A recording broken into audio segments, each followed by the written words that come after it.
This is Rich with Irontite Products. We're here today talking about our roll-in tool and how to rebuild it.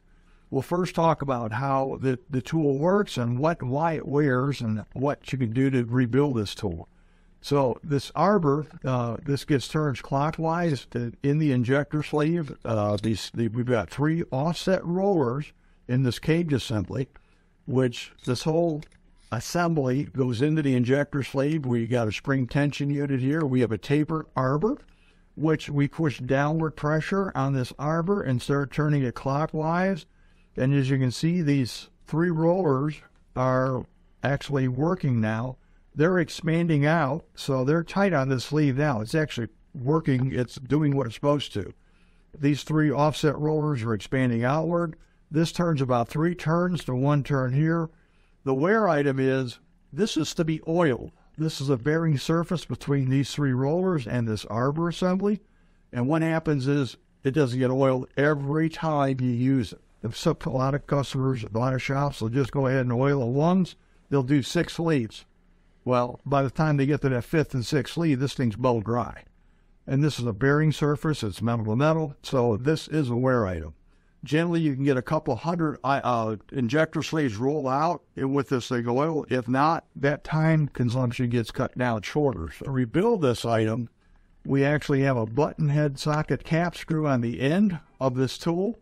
We use a Allen wrench to get underneath there and pull this out. Once we get it out, this whole assembly will come apart. I do already have this clip off this bottom free-floating roller. Generally, I'll leave this item on, and I won't even touch that. Generally, nothing ever happens with this free-floating roller at the bottom. That just ensures that this is seated properly and pushes downward pressure at the nose of the gasket to seat it and seal it off. But once we've got this button head socket cap screw off, this whole cage assembly comes off of this driving tool, a driving arbor, and we can take that off, take the spring and this brass ring. Here's the arbor ready. Now this is the wear item.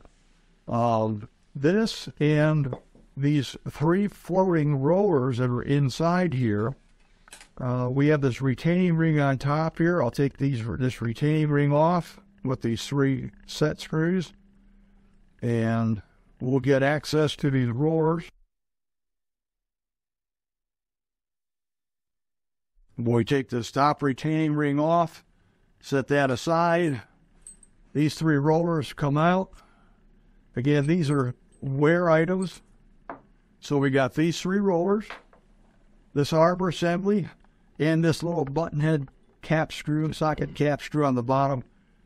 You get those items and you can rebuild this whole rolling tool, put it back in order again to be like new. These rollers are tapered. And this cage assembly, of course, this is offset, so this walks around this arbor in usage. There's an L on the bottom of the roller. It takes a good eye to see it, but it's on there. And, of course, diameter-wise, it's large on the with the L down. And that's what would actually go inside this cage assembly first.